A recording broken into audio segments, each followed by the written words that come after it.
moi, la phrase qui me choque aussi, les nazis se sont comportés comme nous l'avons fait en Algérie. C'est-à-dire que les nazis n'existaient pas, on ne s'est pas comporté comme des nazis. Les nazis se sont comportés. Le problème, c'est qu'il fait de ça une polémique.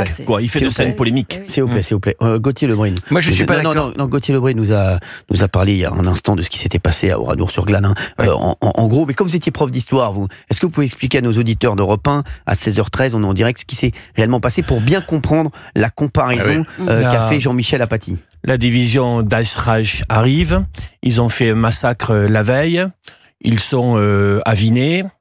Ce sont véritablement des jeunes gens et avec aussi leurs supérieurs qui arrivent, qui amènent toute la population d'Ouradour. C'est un village donc dans le Limousin sur la place centrale. Certains hommes arrivent à se cacher dans des granges. J'ai souvenir de Monsieur Ebras, qui a été la grande mémoire vivante d'Ouradour, et c'est maintenant sa petite fille qui continue la bataille mémorielle. La population est amenée dans l'église, et donc l'église est incendiée.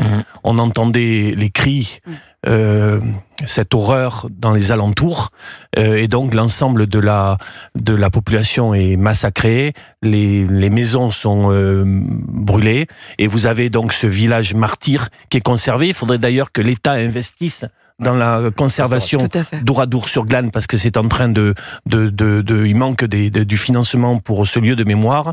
Donc voilà, c'est quelque chose de très particulier. Jean-Michel Apathy. Et donc on ne doit pas souiller cette mémoire en faisant un sujet de polémique. Ouais. C'est pour ça que je voulais vraiment qu'on revienne sur ce qui s'est passé.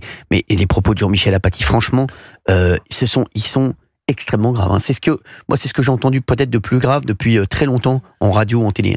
Je ne sais pas ce que vous en pensez. Vous voulez dire qu'il n'y aura pas de sanction de l'Arcom ?